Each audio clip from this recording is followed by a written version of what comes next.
হাতের মধ্যে থাকা এই সময়টা যদি একবার জিরো হয়ে যায় তাহলেই মানুষ মারা যাবে। এটা এমন একটা পৃথিবী যেখানে মানুষ টাকা কামায় না বরং সময় কামায়, যেখানে উইল নামের একটা ছেলের হাতে মাত্র 24 ঘন্টা সময় আছে, তাই তাকে সময় রোজগার করতে হবে। বাইরে বের হওয়ার সময় উইলের মা তাকে আধা ঘন্টা সময় ট্রান্সফার করে। অবশ্য মা ছেলেকে একই বয়সী মনে হচ্ছে, কারণ এখানে প্রত্যেকটা শিশু জন্মের সময় তাদের হাতে 25 বছর সময় নিয়ে আসে, আর তারপর তাদের বয়স থেমে যায় এবং তারা বেঁচে থাকে নিজেদের প্রতিদিনকার রোজগার করার সময় নিয়ে।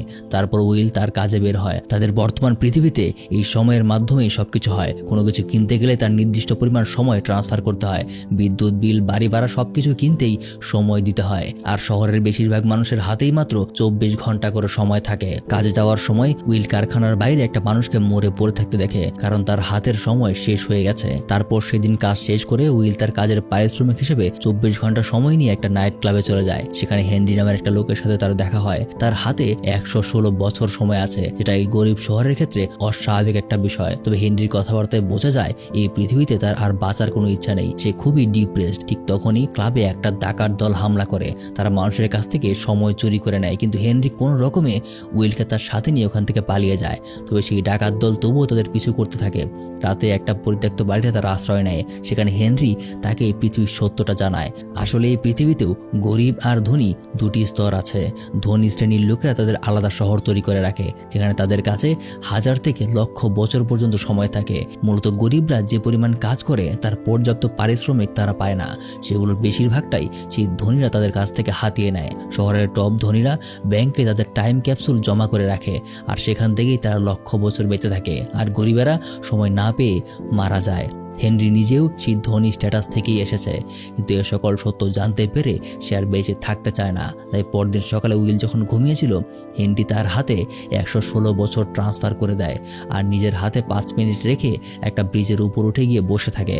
আর ওইদিকে উইলের ঘুম ভাঙলে সে নিজের হাতে 116 বছর সময় দিকে অবাক হয়ে যায়, আর বিষয়টা সাথে সাথে এসে বোঝা যায়। তাই বিল্ডিং থেকে বের হয়ে এসে হেনরিকে ব্রিজে বসে থাকতে দেখে, কিন্তু এতক্ষণে অনেক দেরি হয়ে গেছে। তার সামনেই হেনরির সময় শেষ হয়ে সে মারা যায়। অপরদিকে উইলের মা তার কাজ শেষ করে বাড়ি ফিরছিল। তার হাতে বেশি সময় নেই, তাই তাকে তাড়াতাড়ি বাড়ি ফিরতে হবে আর উইলের থেকে সময় নিতে হবে। কিন্তু তার বাড়ি এখান থেকে বেশ ভালোই দূরে। বাস ভাড়া দেওয়ার মতো সময়ও তার হাতে নেই, কিন্তু সে বাসে থাকা সবার কাছে সাহায্য চায়, কারণ সময় মতো বাড়ি পৌঁছাতে না পারলে সে মারা যাবে। কিন্তু ড্রাইভার সহ কেউই তাকে সাহায্য করতে চায় না। একসময় বাস তাকে ওখানে রেখেই চলে যায়। তাই উপায় না পেয়ে উইলের মা বাড়ির দিকে দৌড়াতে শুরু করে। অপরদিকে উইল নিজেও তার মায়ের জন্য অপেক্ষা করছিল, কারণ তার হাতে এখন 116 বছর সময় আছে। কিন্তু সময় মতো তার মাকে না পেয়ে সে বিপদ বুঝতে পারে। সে তার মায়ের অফিসের দিকে দৌড় শুরু করে, আর এক সময় একদম শেষ মুহূর্তে সে তার মাকে দেখতে পায়। কিন্তু সময়টা প্রায় শেষের দিকে। তার মায়ের হাতে সামান্য কয়েক সেকেন্ড মাত্র বাকি আছে। তাই উইলকে তাড়াতাড়ি তার মায়ের হাতটা ধরতে হবে। দুজনেই একে অপরের দিকে দৌড়াতে থাকে, কিন্তু মাত্র কয়েক সেকেন্ডের জন্য উইলের মা তার সামনেই মারা যায়। বিষয়টা উইলের জন্য খুব কষ্টের কারণ হয়। তার হাতে বিশাল একটা সময় থাকলেও সামান্য কয়েক সেকেন্ডের জন্য সে তার মাকে বাঁচাতে পারেনি। তাই এবার উইল এই সিস্টেমটাকে ক্র্যাক করার প্রতিজ্ঞা নেয়। পরদিন সোজা সে ধনীদের শহরে চলে যায়। সে দেখে ওই শহরে মানুষের হাতে 1000 বছরের বেশি সময় আছে। কারো কোনো তাড়াহুড়া নেই, সবাই ভোগ বিলাসে ব্যস্ত। তারপর রাতে উইল সেখানকার একটা ক্যাসিনোতে যায়। এক ধনী জুয়ারের সাথে তার হাতে থাকা 100 বছর সময় সে বাজি লাগায়। এই বিষয়টা ওখানে থাকা সিলভিয়া নামের একটা মেয়েকে অবাক করে দেয়, কারণ সে তার হাতে থাকা প্রায় সম্পূর্ণ সময় নিয়ে বাজিতে লাগিয়েছে। কিন্তু অবাক করা বিষয় হলো এটা কাজে লেগে যায়। এর মাধ্যমে উইল তার থেকে 1100 বছর সময় জিতে নেয়। তাই সিলভিয়া নামের মেয়েটা তার প্রতি ইমপ্রেস হয়ে যায়। উইলকে সে তার বাবার একটা পার্টিতে ইনভাইট করে। এমনকি বোঝা যায় উইলকে সিলভিয়া পছন্দ করেছে।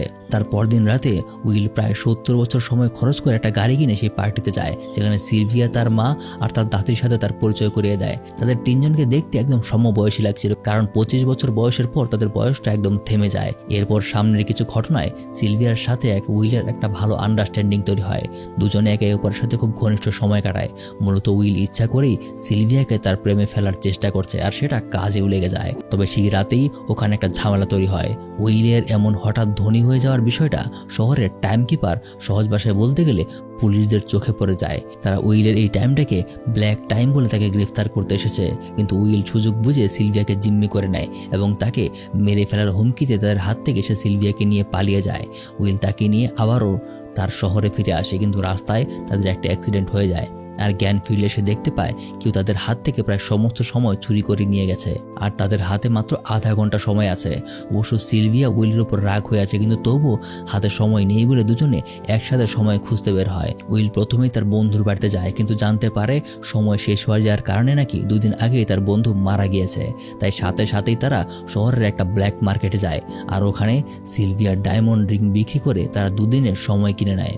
তারপর সিলভিয়াকে উইল সমস্ত বিষয় খুলে বলে কিভাবে ধনীদের শোষণের কারণে এই গরিব শহরের মানুষগুলো সময়ের অভাবে মারা যাচ্ছে, এমনকি তার নিজের মা একই কারণে মারা গিয়েছিল আর এই জন্যই সেই সিস্টেমটাকে বদলাতে চায়। যা শুনে সিলভিয়ারও খুব খারাপ লাগে, সে তাকে সাহায্য করতে রাজি হয়। তাছাড়াও সিলভিয়ার বাবা ধনীদের শহরের টপ ধনীদের একজন, তার বাবার মালিকানায় একটা বেসরকারি ব্যাংক আছে। তাই প্রথমত উইল সিলভিয়ার বাবাকে সিলভিয়ার মুক্তিপণের জন্য কল করে আর সেখান থেকে তার প্রায় 1 লক্ষ বছরের সময় নিয়ে নেয়। তবে শহরের প্রত্যেকটা মানুষকে সাহায্য করার জন্য এই সময়টাও যথেষ্ট হবে না, কারণ তারা যতই মানুষকে সাহায্য করুক কর্তৃপক্ষ আবারও জিনিসের দাম বাড়িয়ে দিয়ে সেটাকে ম্যানেজ করে নেবে। তাই এবার সিলভিয়া উইলকে তার বাবার ব্যাংক লুট করার কথা বলে। সিলভিয়া তার বাবার ব্যাংক সম্পর্কে অনেক তথ্য জানে, তাই এরপর থেকে সে প্ল্যানিং এগোতে থাকে। ধাপে ধাপে অনেক কিছু জানার পর ফাইনালি তারা ব্যাংকে হামলা করে আর সেখানে থাকা 1 বিলিয়ন বছরের টাইম ক্যাপসুলটা চুরি করে নেয়। তাদের পেছনে এখন শহরের সবথেকে বড় টাইম ফোর্স পড়ে আছে, এমনকি সিলভিয়া আর উইলকে ধরার জন্য তাদের নামে 100 বছরের পুরস্কারও জানিয়েছে। কিন্তু অপরদিকে সেই টাইম ক্যাপসুল নিয়ে দুজনে আবারও শহরে ফিরে আসে আর শহরের প্রত্যেকটা মানুষকে সেখান থেকে 2 বছর 4 বছর করে দিতে শুরু করে। তবে তখনই সেখানে অফিসাররা চলে আসে আর তাদেরকে ধাওয়া করে। সিলভিয়া আর উইল সেখান থেকে শহরের বাইরের দিকে পালিয়ে যায়। একদম শেষে একজন অফিসার তাদেরকে ধরে ফেলে, কিন্তু হঠাৎ অফিসার দেখতে পায় তাদের হাতের সময় কোথায় যেন গায়েব হয়ে গেছে। আসলে শহরের ব্যাংক থেকে 1 বিলিয়ন বছর চুরি হওয়ার কারণে পুরো শহরের ভারসাম্য নষ্ট হয়ে গেছে আর সেই কারণেই শহরের প্রত্যেকের হাত থেকে নির্দিষ্ট পরিমাণ সময় কমে গিয়েছে। তাছাড়াও ওই অফিসারের নিজের হাতেও সময় খুব কম ছিল, তাই সে তাদের সামনে ওখানেই মারা যায়। কিন্তু এই ভাগদৌড়ের মধ্যে উইল আর সিলভিয়া খেয়াল করে তাদের নিজেদের হাতেও হুট করে সময় কমে গিয়েছে, এমনকি তাদের সেই টাইম ক্যাপসুলটাও তাদের গাড়িতে রেখে এসেছে, যার কারণে দুজনেই গাড়ির দিকে দৌড়াতে শুরু করে। তাদের হাতে মাত্র কয়েক সেকেন্ড বাকি আছে। দুজনেই গাড়ির দিকে যেতে শুরু করলে উইল তার আগেই গাড়িতে পৌঁছায় আর নিজের হাতে 24 ঘন্টা সময় নিয়ে সে আবারও সিলভিয়ার দিকে দৌড় দেয়। এই যেন আবারও সেই একই ঘটনা রিপিট হচ্ছে যেমনটা ঘটেছিল তার নিজের মায়ের সাথে, কিন্তু এবার পরিস্থিতি সম্পূর্ণ ভিন্ন। এবার সে সিলভিয়াকে বাঁচিয়েই নেয় আর তারপর থেকে দুজনে এই পৃথিবীর সিস্টেমটাকে ব্রেক করার জন্য উঠে পড়ে লেগে যায়। একের পর এক সময়ের ব্যাংক লুট করে আর হয়ে পড়ে ভবিষ্যতের রবিনহুড। আর এভাবেই গল্পটা শেষ হয়ে যায়। তো কেমন লাগলো একটা ভিন্ন ধারার গল্প কমেন্টে জানাতে ভুলবেন না।